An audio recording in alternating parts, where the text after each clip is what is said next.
খারাপ সময়টা হয়তো অতীত হয়ে যায়, কিন্তু মানুষের খারাপ ব্যবহারটা কখনো অতীত হয়ে যায় না।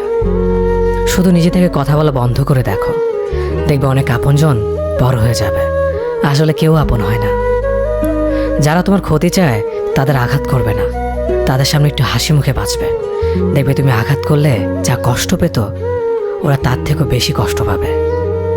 যত মিশবে ততই মানুষ চিনবে, অভিনয় যে কত প্রকার হয় তা বুঝতে পারবে। সবাইকে তোমার সত্যতা জানানোর দরকার নেই, যে যা ভাবে তা নিয়ে সমালোচনা করতে দাও। বেঈমান মানুষগুলো কখনো অপরিচিত মানুষ হয় না, খুব কাছের মানুষগুলোই বেঈমান হয়।